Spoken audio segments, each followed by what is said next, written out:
Running Aces Casino and Racetrack is the Twin Cities' premier choice for exciting entertainment, 24/7 gaming and dining, monthly comedy shows, and $1 blackjack with no commission or ante, making it the most player-friendly casino around. Trout Air Tavern at Running Aces offers Minnesota-inspired handcrafted dishes with locally sourced ingredients and the trout that made the area famous. Running Aces Casino and Racetrack, 25 minutes north of downtown. Visit runaces.com. Running Aces, your night out is waiting. Football people who like football. Here come two words for you. Purple Live. This is Purple Live with Matthew Coller. All right, Purple Live, Matthew Coller along with ESPN's Courtney Cronin. And a reminder that the Purple Podcast is live here 1 hour a week, but is a lot more hours on the Purple Podcast feed. So if you like Vikings talk, go to wherever you get your podcasts, whether it's the little purple app on your phone or whatever else, and download/subscribe to the Purple Podcast. We've got a lot to talk about. Eric Edholm from Pro Football Weekly, who is in Chicago and follows the Bears. He will talk with us at 6:30 just about the state of the Bears and their recent whooping of the Detroit Lions. The Vikings and Bears have that in common, but we've got a lot to discuss tonight. If you want to chime in with any questions about second half of the season or whatever else it might be, 651-646-8255. 651-646-8255 to pose any questions, make any comments, give your hot takes, whatever you want to do. We will accept those. So, Courtney, you wanted to start out, you mentioned about Danielle Hunter. And it's something that we've sort of glossed over because he's just Danielle Hunter. Like, he's been good for 3 years now, 3+ I guess, years. And this defense has so many stars on it that it's very easy to just talk about, like, well, he's great and he's great and he's great. Hunter is really taking it to another level. And I think back to in training camp, George Edwards, who is rarely hyperbolic, if ever, saying that he could see Danielle Hunter taking a huge step this year. And at the time, you're like, a huge step from being awesome already and being like a $70 million player? Yeah, he has taken a huge step forward. And that adds another layer now with Everson Griffen coming back to how good this defense can be going down the stretch. Yeah, I mean, this is the most critical stretch of their season coming up, with 4 games that will decide their playoff fate more than not. And the way Danielle Hunter played in the first 9 games of the season, and watching what he did even last year coming out of the bye, he was even more effective than he was, after what I think a lot of people want to say was a slow start for him in his 3rd year.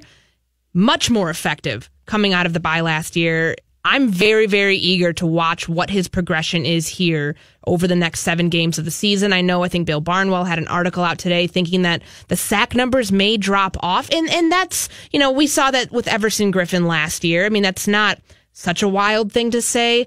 But when you watch how this guy affects the quarterback, the matchups he draws to get Stephen Weatherly when he was in there free, to affect the interior of the offensive of the defensive line, given the matchups he draws, he's the Khalil Mack of this team. He is the guy that wrecks your game plan and causes you to have to redo everything on a Monday. I mean, that's just what it is. And I'm really, really intrigued to see where he can go from here, because we talk about Danielle and kind of this imaginary ceiling of when he's going to hit it. I mean, he's 23 or 24 years old now. And he shortchanged himself by about $4 million a year, given where he signed his contract and when he did it. So, I mean, it's a story I have coming out tomorrow when you just take a look at, okay, he's living up to that contract and some. And the Vikings have to be so thrilled by the time of when they got this deal done. What is your take on how the Vikings have been able to manage their cap and get some of these guys signed for less than market value? Even Stephon Diggs. If Stephon Diggs ends this year with, let's just say, 75 catches for 950 yards, and he had hit the free agent market, is he getting like $17 million a year from someone? Considering his efficiency numbers, considering his route running ability and what he's thought of around the league, where teams send Patrick Peterson out to cover him, he would have gotten more than he got. And with Danielle Hunter, it's way more. I mean, you would have been talking pushing $20 million a year for him. I mean, the tag alone would have been upwards of what did DeMarcus Lawrence get? It would have been 17.9. Right. Yeah. I mean, you'd be talking about a massive, massive deal for someone. If he even ends with 16 sacks, but someone that young, that teams are lining up to pay an edge rusher that is now one of the most valuable positions in the league. I might argue it's number 2, right behind quarterback. Yeah. And a guy signs his contract for way under, what was it, $70 million over 72 5? over 5 with 40 in total guarantees. I mean, I understand it. You're 23 years old, and it's a smart decision for your career longevity. If you want to stay here in Minnesota, I know what they sell guys on is we're going to keep this core together. If you guys want to compete for championships and you want to get paid, it might not be the upper echelon of what you could hit if you hit what you could get if you hit free agency, but it'd be pretty darn close, and they're going to make you a competitive offer. They have him at a point where he's barely scratching the surface of his prime. He's going to be 28 years old when that deal is up. That to me is just a wild thing to comprehend, knowing, Everson Griffin is almost 30, and look at where he really started to take off in his career. The sack numbers and all of that. I mean, Danielle's showing those signs at a much earlier age. I think, this is probably going to go down as one of the best moves that they've made in franchise history, of especially getting him when they did. So this also kind of brings me to just how good the Vikings defense is right now. The way that the Bears whipped the Detroit Lions, I don't think it took much shine off of the Vikings win, because we knew at that time, after watching Matt Patricia melt down like a child in one of his press conferences leading up to that week, that the Lions were just not going to be dialed in. They were not bringing their Sunday best. Only trade away their best offensive player too. Right. Before that. Right. We knew that they were just not going to be in great shape when they came in, and that's why the Vikings should have dusted them, and they did. 10 sacks. But I think that there's signs there that should project over to facing better teams, and the Bears will be their first challenge, but then there are a lot more coming. I do think, though, and it's something you alluded to last hour, the win against Philadelphia looks a lot less great right now, and the other wins are against teams that are just drowning. I mean, Arizona had to fire their offensive coordinator. The Jets lost to Matt Barkley. Actual Barkley. He came out of retirement, I believe, for that game. I mean, and not only the win, but 41-10. And so that win doesn't look any good for the Vikings either. It just looks like your routine victory against a team that's awful. So I'm having trouble figuring out how good the defense, which will ultimately drive the success of this team, how good they actually are. What is your opinion on that? Well, I think that we've talked about this next 4-game stretch where you have a surging Mitch Trubisky and a pretty darn good offensive line. I think that the Bears, the way that they addressed it in free agency and with the draft, they have good pieces in place. I mean, I don't think he's ever going to have another 6-touchdown game like he did in week 4 this season, but he looked really good. He's finally getting, it's kind of interesting, the dynamic where it was Khalil Mack as a centerpiece of this team. He's everything. He's, blah, blah, blah, blah. And then he gets hurt, and then there really wasn't much fall off from Mitch Trubisky coming right in and taking that role from when Khalil Mack injured his ankle to when he came back. And now Mitch Trubisky is kind of the talking point of this Bears team. So you have a very tough test in a place where you have played not well in the last decade. That's number one. But then I think you really find out where this defense is for real when you have Aaron Rodgers, Tom Brady, and Russell Wilson back to back to back. So let me run through where the teams rank in scoring that the Minnesota Vikings have beat so far this year in offense, their opponents in offense. Okay. Detroit is 20th and falling. Philadelphia is 21st. The New York Jets are 23rd, and the Arizona Cardinals are 31st. So they don't have anyone ranked above 20th that they have beaten this year. I mean, the Green Bay Packers, who they tied, are in 13th, but again, they didn't beat them. They tied them. And so the upcoming opponents, though, this changes quite a bit. You have Chicago, who is 5th, and then New England, who is 7th, and then Green Bay, who is 13th. Like, now we're going to find out that we wrote all the articles, and it was fair to do so because they made a lot of changes on defense about how Zimmer was willing to adapt and didn't just stick to his guns and let the ship sink. But I don't think we have our answer yet. And this is the first major test. The fact that the Bears are a top 10 offense, does that trip you out at all? Yeah, absolutely. It's totally weird. I mean, since when? The fact that the Bears are in first place in the NFC North and that this game alone decides the NFC North is a weird thing, just because you thought it was going to be a 2-team race the entire season between Rodgers and Kirk Cousins. And both of those teams, and that Chicago might still be a year away. But then, I mean, everything changed since September 1st or the late wee hours of August 31st. When they got Khalil Mack, I don't think it's an over-exaggeration to say that he changed the entire outlook and dynamic of the NFC North. I don't think so. No, you're right. It just, to me, that was the game changer here.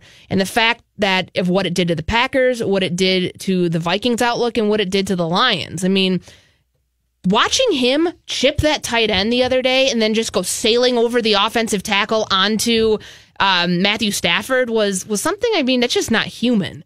And when you watch him do that, and that's going to be something that's going to be interesting to get Kirk Cousins' perspective on that tomorrow, because they haven't faced a guy like this before. And he is the true definition of a game changer. And I think that really is why it's so weird that we're talking about this week 11, that the Bears are in first place in the NFC North. It's not just their defense, though. It's also, last few weeks specifically been a product of their offense, which has really never been the case, at least in the last decade there. 651-646-8255 is the number to chime in. It is the Purple Live Show. I have a jersey question for you. And also, the Vikings have a new running back. Where does he fit in? But feel free to give us a call, ask questions, bring your hot takes. Go ahead. It's the Purple Live Show here on 1500 ESPN. Lucky's 13 Pubs has you covered for the best game day experience this football season. Tons of TVs, legendary appetizers, amazing fresh half-pound burgers, handcrafted sandwiches, and a wide variety of other pub favorites. The drink menu is awesome, too. Huge selection of tap beer, handcrafted cocktails, and the best Bloody Marys in town. Seriously, these Bloodies are awesome. Try the Bacon Bloody, the Jalapeno Bloody, the Mother Mary, or just get a flight and try them all. Plus, Lucky's 13 celebrates Sunday Fun Day. Happy hour all day long on Sunday, every Sunday. Events and prize giveaways during games, too. Lucky's 13 has locations in Bloomington, Burnsville, Mendota, Plymouth, and Roseville. Having people over for the game? Call ahead to Lucky's and order some of those legendary apps, and they'll be ready to bring home when you get there. It's football time at Lucky's 13 Pubs. Find them online at luckys13pub.com. luckys13pub.com. It's the most wonderful time of the year, football time. And Lucky's 13 Pubs has you covered for the best game day experience. luckys13pub.com. Potentially be involved in the passing game. He had 50-something catches during his 4 years in Detroit. He was drafted by them in 2015. I think it makes the most sense, though, as a kick returner. I really do. Given some of the stuff that they had to deal with, losing Mike Hughes, Holton Hill is playing more on defense. We'll see now after guys get healthy, what Holton Hill's role becomes in the secondary. But having a guy like Amir Abdullah, who led the league in kick return average as a rookie in 2015, and then just kind of fell off injuries, and then had that bad kickoff, the fumble earlier, I believe it was week 8, and he got replaced by Powell going into the Vikings game, so he lost his job there. Writing was on the wall. This seems to me like a good place for him to jumpstart his career again. The guy was a second-round pick not that long ago, and I think he might be able to add something here. The writing was on the wall, too, that Rock Thomas was probably going to either go to IR or they were going to release him and try to get him back onto the practice squad. They really like him. So there was no doubt in my mind that he wasn't going to go far. Right. The injuries with Rock Thomas just seem to pile up this year, even though he's a talented player, and it looks like next year that they'll have Thomas and Mike Boone behind Dalvin Cook and probably move on from Latavius Murray next year. Well, I don't know if that's completely done. In my head, yes, logically, cap-wise, probably has to be. But given what happened with Dalvin Cook this year, you could not ask for a better insurance policy that maybe was a little bit of luck on both sides for getting him to take the pay cut, but worked out really, really well the weeks that Dalvin Cook was not around. So here's my jersey question. I was watching 49ers and Giants last night because it was technically a National Football League game. So I consumed that game. And it was... I'm sorry. Yeah, it was messy, but it was close. So whatever, I got my entertainment value out of it. But the best value in my mind that 49ers Giants gave was that the Giants were in their white jerseys and the 49ers had the red tops going, and it was just the best matchup in the NFL of jerseys. So if you didn't look directly at the TV and could only kind of see the jerseys, or maybe just like took your glasses off or contacts out, it was amazing what was going on there. The football, not so much. But I think for NFC matchups, if the Vikings were to wear all white versus the Bears in their traditional Bear jerseys, that's elite. And I think the Vikings are going to wear the purple pants, and I hate that. I want them to wear the all white going to Soldier Field. Because we looked at this in Bradford. I have a picture of Sam Bradford hobbling off the field last year where he's wearing a white jersey, the purple helmet, and the purple pants. So you say you're not a fan of this combination. I don't like the white and the purple pants. I like white and white if they're going on the road. Okay. And especially against the Bears with their classic all-time jersey. I think that is an incredibly awesome jersey matchup. I want the white on white. Manny, what is your opinion? I agree. I grew up here in Minnesota in the 90s as a 10-year-old kid in 94 when Warren Moon got here, and the Vikings wore on the road, they wore white jerseys with white pants, and they did that forever until 2013 when they got to this uniform combination, which they then inexplicably decided, purple pants, we'll make that a thing. I'm just not a fan of the purple Are you pants. okay, Courtney, with the purple pants? Because neither of us are into it. I'll admit that I'm not really a uniform snob. Like, this is not, in baseball, I think it was one thing growing up, just, following a team that had the most classic look, I think, in baseball, with the Cubs pinstripes and the white jerseys. But, in football, I'm a big fan of the classics. Like, I loved watching Packers and Bears games growing up because those are the classic jersey. I love watching Cowboys and Redskins because that was a classic look. That's a great one. Those jerseys are clean. And one thing I do want to bring up, though, why are the Giants not called America's team? They look like the American flag out there last night. So Washington and Dallas, do you like who's at home for that one? Do you like the white Dallas jersey? No, I like the blue Dallas jersey, the white and red pants for the Redskins, the Sean Taylor years. Okay, all right, I could buy into that. Washington and Dallas is a phenomenal matchup there. NFC South can just be pushed into a lake for the most part. I mean, the Saints all white is pretty nice, but other than that, and even the NFC West, San Francisco is just running away with that. Although the Rams did kick back to their classics, so I think that they're in pretty good shape. I just don't know who the best matchup for the Rams is. Did they not do that during Week 4?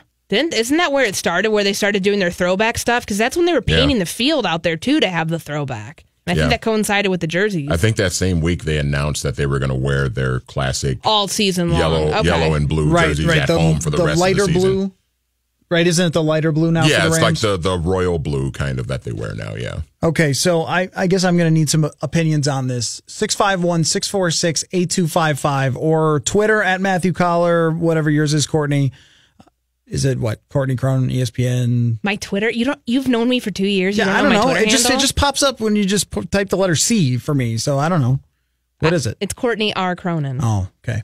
He just forgot on the spot. I'm honestly insulted. Purple pants. Are you against the purple pants? Do you want him to bring back the white and white for this week's game? I think they should. The other one that we were talking about, because we were just looking at the graphic, what about the all purple? And you said the last time they did this was the Color Rush 2016. I got to pass on the Color Rush.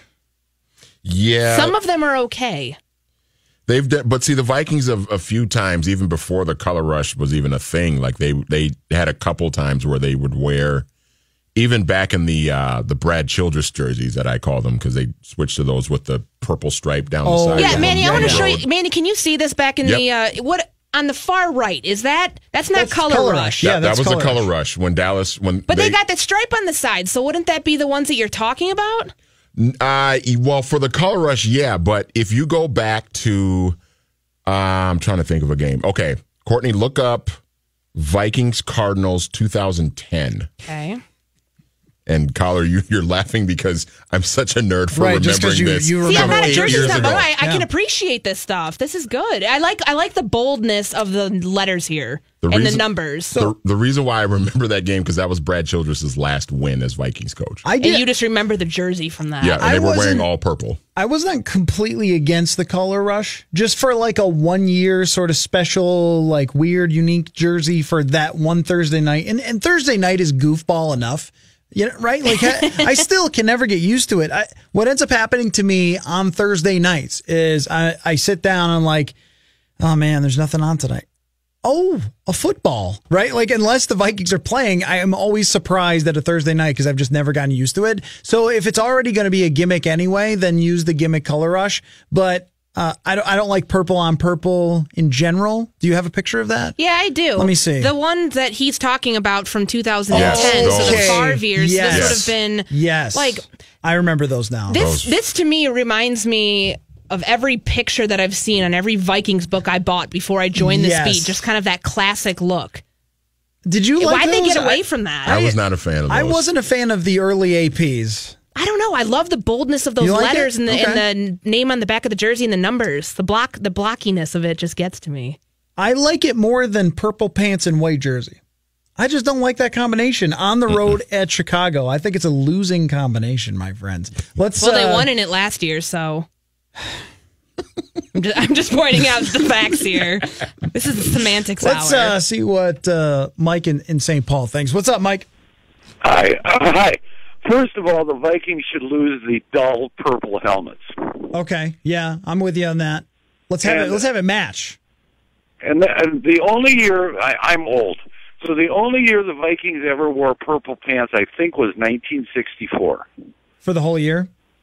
Yeah, I think they wore purple pants and purple jerseys. And if you remember, I don't know how old you guys are, but the white road jerseys had different striping. They kind of had the Baltimore Colts striping around the shoulder and under the arm, and then the home jerseys would be just around the bicep. Do you remember that? Yep, I do. Yep.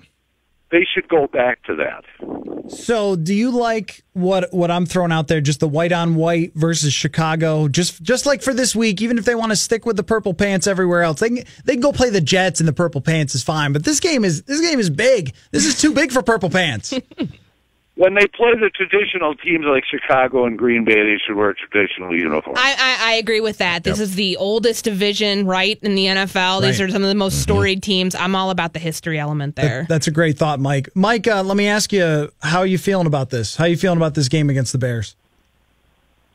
I think the Vikings should win. I can't. I got to think that the Vikings defense should rough up Trubisky. Is that his name? Yep, Yes, that that's right. is his name. That's correct. I think they'll rough him up. You know what? I think so too, Mike. I really appreciate the call. Thank you. So we're going to talk to Eric Edholm next. Yes. Your thought, your reaction? I just wanted to talk about one thing, just with the jerseys, because I said I'm kind of, Yeah. I'm Are over you like, as we speak, becoming a jersey snob? Like, have No, you just not thought I about love it before? helmets, though. I'm one of these gimmicky people who loves the crazy college football helmets where they go chrome. I don't need to be Oregon. I don't need 20 different helmets. So you're into that, though. But when I covered Indiana, they did for I believe it was 2011 season. They did these chrome candy striped helmets that were unbelievable, and those have stuck with me ever since. I think I remember those. Those were fire. Those were just unbelievable. And when I covered Ole Miss, people would go berserk for these powder blue helmets. Like it was a big deal because that brought them back to the Eli Manning days. And I can respect things like that, but that to me is just more. That's my realm. I'll just stay over here in my corner. Okay, so talking you about like helmets. You like the chrome. I like chrome. I like matte. I like it all. So we could call you like Courtney Cronin. That's a good one. Am I okay? We should break here. This is terrible. Time to go to break. So Mike from St. Paul thinks that the Vikings are going to rough up Mitch Trubisky, which I think is a very real possibility. But we're going to talk with Eric Edholm from Pro Football Weekly, who lives in Chicago, sees a lot of the Bears, and get his take on this game, which will be one of the biggest of the week. It's Purple Live, Matthew Coller and Courtney Cronin.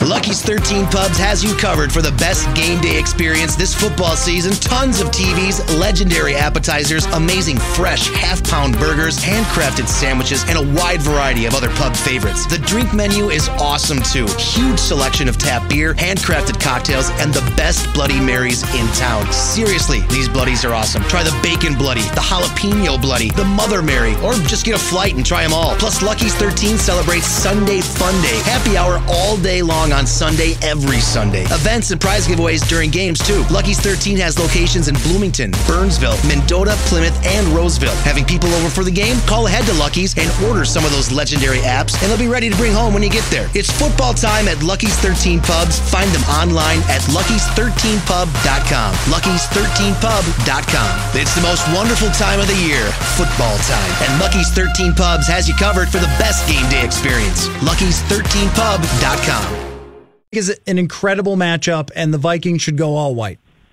I like it. I went to University of Missouri, and they went all white once, and I went, whoa, like that was a shock, and sometimes the right color combination, I can get behind that if the lettering and the coloring is right, but sometimes the monochromatic thing can work against you too. Yeah, it's just I don't like the purple pants to go along with the white for the Vikings. I think that's where the holdup is for me. I don't really like when they go purple on purple either, but the white on white sort of reminds me of like the Warren Moon days a little bit from when I was growing up. I thought that those matchups in Soldier Field were awesome with them and the Bears for jerseys. Yeah, no, I think you're onto something there. I'm not a huge fan of the Bears' orange jerseys. That was what I was going to ask about, those orange ones. Those are awful. I mean, I get it. I kind of understand it a little, but, like, I see them and I just go, yeah, not my thing. I didn't grow up in Chicago, but I had family here, so I've been watching the Bears for a little while in my life, and the classic Bears uniform is pretty hard to beat, I think, if you're being objective about these things. So should we be like Mike Gundy and like blame Generation Z for the liberalism? Orange? Is the other one? Yeah, that's what it is. The snowflakes caused us to have orange jerseys for the Bears. They're entitled, right? They can ask for whatever color they want and get it, right? That's the deal. Okay, Eric, back in his day. Here's what I'm thinking about this football game, and I could talk jerseys all day, so we have to move on. I feel like it's a prove-it bull for these two teams because if you look at who they've beaten, it's really not an impressive list. I went through the toughest offense that the Vikings have beaten this year, ranks 20th. So, of course, their defense is looking better, but they really haven't beaten anyone with a good offense. Chicago has a good offense. How are you looking at it? Yeah, I think the combined record of the teams the Bears have beaten is like 8-38 or something. They faced the Detroit Lions team last week. It was so strange coming into the game, and I thought it might have been relatively close because the three losses the Bears had were the three teams that the Lions beat. It was Patriots, Dolphins, and who am I forgetting? What the other one? I don't remember. But, it was so strange to sort of think of it in those terms. And, I think they're a better team than that number suggests. The Miami game is probably one. I mean, we're still talking about a 5-5 football team, but that's the one that kind of got away from. I think you're right. I still think they're looking for that signature victory, and I think you could probably say the same about the Vikings. So, yeah, absolutely a prove-it game. And it's the biggest division primetime game in probably 5 years, probably since that Week 17 game where they lost the division to Aaron Rodgers and Randall Cobb, and that play in the fourth quarter there. So that was 5 years ago. This team has lost 10 or more games each of the last 4 seasons. Not even the Cleveland Browns have done that. So kind of puts some perspective. I think Bears fans are finally embracing the fact that they have a pretty good ball club here this year. Matt and I were talking about this, I think, in an earlier segment that it's been a while. I don't even know if we can think of it the last time they were top 5 in scoring. And when you take a look at what happened, Khalil Mack goes down, there's, with the ankle injury, and there really wasn't any sort of letdown or space between where the identity all of a sudden shifted to, from Khalil Mack as the centerpiece of this team to Mitchell Trubisky in this surge over the last 3 games ever since that win over the Jets. What to you has really stood out in allowing him to kind of take this proverbial next step that seemed so up and down in the early part of the season? I think you're right. One of the things that Matt Nagy's talked about a lot is, early, in OTAs, they threw the kitchen sink at Trubisky on purpose. It wasn't just like, well, we're installing an offense, we got to get everything in. I think part of it was, let's see how much he can handle. And let's put in stuff now, meaning June or whatever, and let's see if he can retain it. Let's see if when we come back for training camp, he's still got it down. I think they were impressed with his retention. But I think still there was some processing going on where you saw him the gears kind of churning a little bit. You could see some of the hesitancy in early in games. They had a lot of adjustments to some of these plays. They may use the same 4 or 5 personnel packages over and over, but the formations were wildly variant. So that to me, I think, was part of the reason why there was some early hesitancy, him looking a little unsure, him kind of not knowing when to pull it and run, when to throw it away, when to go to a second or third read, that sort of stuff. But it's become a lot more smooth. Now, granted, we're not talking about, they haven't played, some really good defenses. I'd say the Bills are pretty good, though. He had trouble in that game, but he made a throw on third down to Trey Burton that made me think he's taking risks that, A, he certainly didn't even get the chance to take last year, and B, risks that he seemed a little hesitant about taking, weeks 1 through 3, let's say.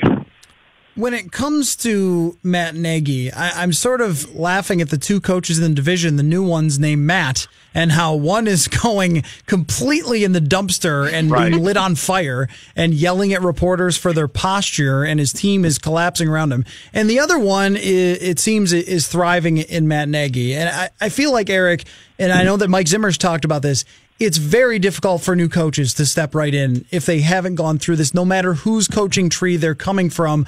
What do you think he has done well? What do you think he still needs to work on? Yeah, I was really impressed, first of all, when he hired his staff. That was the biggest thing. He surrounded himself with experienced guys. First of all, Vic Fangio, the defensive coordinator, interviewed for the head coaching job. He agreed to come back. We're talking about a 20-year difference between the 2 guys. So obviously Sean McVay and Wade Phillips have made that work just beautifully, I think. But there are still some cases where you have a veteran coordinator who feels like he might have been the more experienced guy, the more ready guy to be a head coach, and the young hotshot head coach, the guy who gets the job. And there's a little hidden tension. I've sensed none of that. I've never felt that Vic feels like, that this guy shouldn't get the job. I think he's been quietly impressed with the way he's handled things. There was some controversy after the Miami game, how he called that, and a few plays in the Patriots game where I think people were sort of second guessing him, and I think there were people who felt like, he's just a Mitch apologist, and he's going out of his way to protect the kid. It's almost babying him. He's Mike Gundying him, if you want to go there. But I feel like there's some real honest to goodness coaching in him where, he's not babying these guys. He's not overly protecting everybody. And is he going to call them out in front of the media? No. But I think he's done a really good job of kind of balancing things. Remember, he's calling plays. He's, looking over the defense as best as he can, even though that's Vic's baby. He's managing a locker room. They've added a lot of good dudes. I think they have kind of done a good job, Ryan Pace, of cleaning up the locker room a little bit. And so it's all come together pretty nicely. He'll hit a bumpy road at some point, but he's really done a good job of kind of compartmentalizing all this stuff. Eric, I was trying to, or I was going to try to channel some of the types of conversations that I heard on Chicago radio during the bye week when I was home. And I don't have a Joliet accent, so I guess we're just going to have to leave it there. But I'm just going to ask it in the way that I would hear it asked. What the heck's going on in the fourth quarter with this team? Yeah, well, obviously, it's not a perfect operation yet, and you still see them let teams get back into games, and you still see them give up some big plays, and obviously the Green Bay game, first one, boom, that's a game they should win, and a lot of first-year head coaches might have really taken that one hard. There have been situations where they've failed to put people away. I think they're still learning to be that kind of team with a killer instinct, I think that's still lacking. They haven't really found a role for Jordan Howard. He was kind of their 4-minute back, but, the guy had like 6 carries heading into the fourth quarter, I think, on Sunday. And it was a little surprising. Like, Taekwon Mizell got a carry before Howard did. It was just like, So some of that is identity. Some of it is personnel, I think they still have to get that killer instinct before we consider them a great team, and I think that's part of it. But, I think a lot of it, too, was they kind of went into a little bit of a shell defensively and just started letting the Lions, throw short and throw, beneath the sticks and try to tackle them, that sort of thing. So it's still not a four-quarter team yet. I think that's one thing we have to point out. Purple Live Show with Matthew Coller and Courtney Cronin. Eric Edholm is joining us now from Pro Football Weekly. Well, Eric, you cover more than just the Bears, but the entire National Football League of Football. So what has been your take on Kirk Cousins and how it's worked out? Because it's when they say week-to-week league, they mean for us too, right? Because 2 weeks ago or 3 weeks ago when they lose to New Orleans, it's Kirk isn't worth the money, and then they smoke the Lions, and they're right in position to just go to the playoffs if they can get a win here. And then the wild card situation is set up well for them. What is your perspective on how Cousins has performed as a Minnesota Viking so far? I think you have to point out the negatives, which to me would be the fumbles. I think that's the thing that, you look at it and you say, yeah, he's got to clean that up. That's going to be a point of emphasis around House Hall this week. We're going to try to strip the ball loose. They've been a better playmaking defense than we've seen in about 5 years here. But still, other than that, I think he's been great. And maybe I'm missing something, some little subtlety about his game that isn't there. But, he's helped turn Adam Thielen into a premier receiver. Stephon Diggs is still dangerous. They've done it without a consistent run game, or at least consistent personnel there in terms of knowing who they have week to week. Offensive line, we know the situation there, obviously having to put some spare parts in there as well. Brand new coordinator, new to the team, new to him. The whole thing. And, John DeFilippo might be the next Matt Nagy, but still, you got to make it all work. And you have to develop that trust. And to me, rose-colored glasses, I think it's been pretty darn good. Now, anytime you have a player who's taking up that big a chunk of the salary cap, I think it's fine if you want to say, hey, it's not just about being good. He's got to be special because, in theory, you're taking money away from potential other additions. But still, with the defense seemingly back on track, Cousins doing what he's doing, tell me I'm wrong. I don't know. I think it's been pretty great. So, what's interesting to me, Eric, is that they rank 23rd in the percentage of drives that they've scored on, and that's not all missed kicks.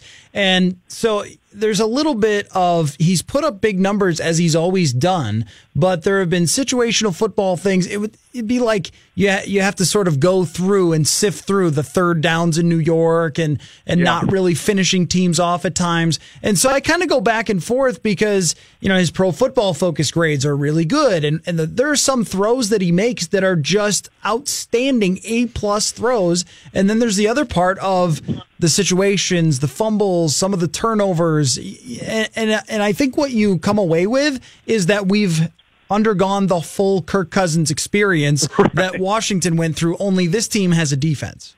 Yeah, no, I think that's a fair point. And I love those guys at PFF. I'm friends with a lot of them. And the one thing that I kind of jokingly needle them about is that, you guys, meaning PFF, they treat a play in the middle of the first quarter the same as they do in the fourth, with 2 minutes left. And to me, there's obviously a difference. If it's a close game, they're going for a winning drive or trying to salt the game away, those plays to me matter a little bit more. So the numbers can tell you one story, the eye test can tell you something else. Mm-hmm. And, obviously there was the late stretch in week one against San Francisco. I thought he looked horrible. It was like, what happened to him? He was great, he was in rhythm, and then it just fell apart. So I think there probably is some truth to that. And I also feel like talking to some Redskins people about Kirk over the last couple of years, and I know some folks in that team, and the things they told me 3 years ago were different from what they told me after he left. So I feel like there was a little bit of that accentuating the bad stuff and conveniently kind of forgetting some of the good. But I think you make a fair point. Okay. So when do you take this team for real? If you're not there yet, what is it about the Chicago Bears team and whether this defense, could they actually be, the 2017 version of the Rams?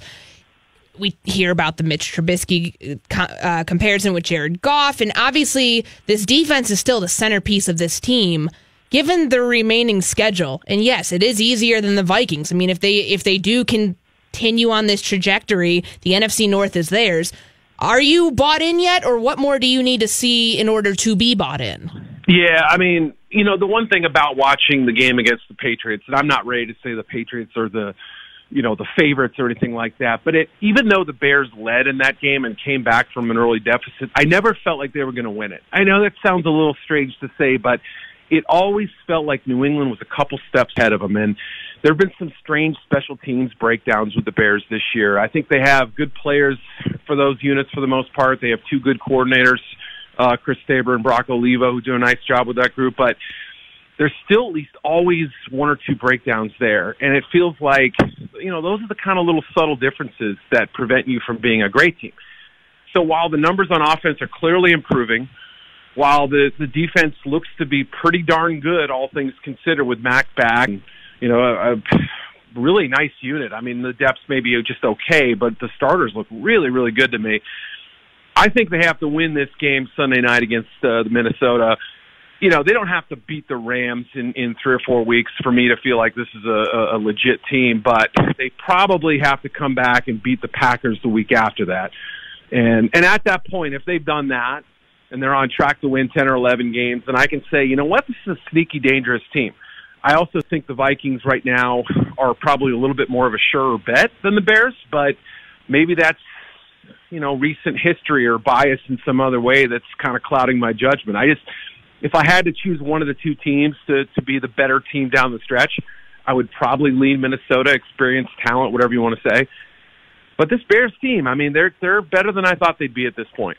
Eric Edholm, Pro Football Weekly. You can follow him on Twitter at Eric_Edholm, which the underscore always tells you how long you've been on Twitter, Eric. That's right. If you've got one of those still, then you were on way back when. So I know. Congratulations on that. If you look at my name, though, it looks like E. Rice DeHolm. It looks so weird without the little separator there. So it's both of those things combined, I think. That's a fair explanation. I'm still strongly against it, but it says join 2009. So, that was the year that it really popped off. I joined in 2009. I think that's when I got on board, too. Don't you wish you could go back and change it a little bit? Like, if I never got on Twitter, what would my life be? Oh, yeah. I would just wish I could go back to 2009. I know. That was just, you would have been following Judd Zolgad and the Brett Favre stuff going on. That's why you'd have to get on Twitter then. Oh, absolutely. Yeah, Judd and I go way back, too, and then he helped me out back in the day with the things, and I feel like I probably owe him about 9 beers at this point for everything he did for me back in the day. And he'll drink them all at once. That's right. Yeah, if you ever have time, this is hilarious. We did this on the air once. Search the hashtag StribVikes, and it's all Judd's old tweets from 2000. So we were looking up John David Booty updates from training camp with hashtag StribVikes. So give that a try if you're not busy or you've put the kids to bed and you really want to turn up the heat. Or that I've had 9 beers. And that's right. That's right. Eric, awesome stuff, man. Appreciate it all the time. Thanks for coming on. Had a good time. Thank you. Appreciate it. Thank you. That's Eric Edholm from Pro Football Weekly. We'll take a break. Manny's got 3 things to ask us about that we're looking forward to this week when we come back. Lucky's 13 Pubs has you covered for the best game day experience this football season. Tons of TVs, legendary appetizers, amazing fresh half-pound burgers, handcrafted sandwiches, and a wide variety of other pub favorites. The drink menu is awesome, too. Huge selection of tap beer, handcrafted cocktails, and the best Bloody Marys in town. Seriously, these Bloodies are awesome. Try the Bacon Bloody, the Jalapeno Bloody, the Mother Mary, or just get a flight and try them all. Plus, Lucky's 13 celebrates Sunday Fun Day. Happy hour all day long on Sunday, every Sunday. Events and prize giveaways during games, too. Lucky's 13 has locations in Bloomington, Burnsville, Mendota, Plymouth, and Roseville. Having people over for the game? Call ahead to Lucky's and order some of those legendary apps, and they'll be ready to bring home when you get there. It's football time at Lucky's 13 Pubs. Find them online at luckys13pub.com. luckys13pub.com. It's the most wonderful time of the year, football time. And Lucky's 13 Pubs has you covered for the best game day experience. luckys13pub.com. You're going to need to get them some help. And you mentioned the clip that went around Twitter, but the Lions, they tried to put a tight end on him. Yeah. It just didn't matter. He just threw the tight end aside. Max protecting doesn't work against Khalil Mack. It really doesn't. And I don't have a good answer for you. The only thing I can say is bootlegs left, away from him, just trying anything possible that's going the other way. The fact that he got a rest week last week because they were playing Buffalo helps him even more. And that's, he came back last week against the Lions, but he got that rest week against Buffalo 2 weeks ago. So that helps him get fully back to 100%, and they're in really tough shape here. Brian O'Neill is going to have a huge challenge on that side. All right, we only have time for one more question here, because we're going to be done in about a minute. But how do the Vikings make Mitch Trubisky as uncomfortable as possible? The Blitz. He is one of the worst graded quarterbacks by PFF against the blitz, and Mike Zimmer has been blitzing the heck out of inexperienced quarterbacks. Yeah. I mean, he's been sacked 18 times this year, which is actually towards the bottom of all, qualifying quarterbacks this year. I think that you can kind of take that same strategy too that they had with, Danielle Hunter and kind of that rotation that we finally really saw come to fruition against the Lions. You're probably able to replicate that. I know they ran hurry up, which was kind of weird. Yeah. That first series, and I think it actually continued on throughout the game, they were running some hurry up. They're probably going to try to do that to prevent what the Vikings are going to do with subbing guys in. For more of this footballing, subscribe to the Purple Podcasts on whatever thing you use to subscribe to podcasts, and we will catch you again on Purple Live.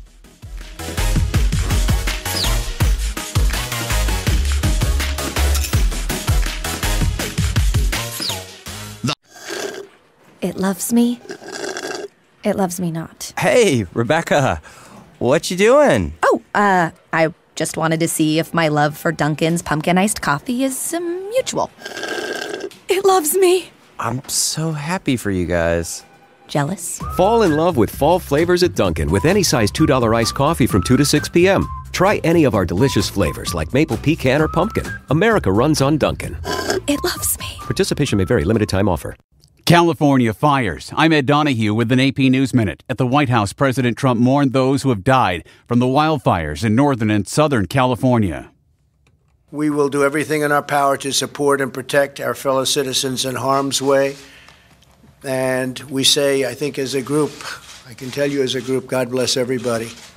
That's a very tough situation. Homeland Security Secretary Kirstjen Nielsen's days on the job may be numbered. Two people with knowledge of the issue say President Trump has soured on Nielsen, blaming her for not doing more to address what he considers a crisis at the southern border. She's gotten into heated discussions with him and his aides over immigration. And the president has told allies he never fully trusted Nielsen. That is the AP's Sagar Magani at the White House. Police near Cleveland say they're searching a hospital after receiving reports about a woman with a gun threatening people. They say no shots have been fired. The hospital and medical office building are on lockdown. I'm Ed Donahue.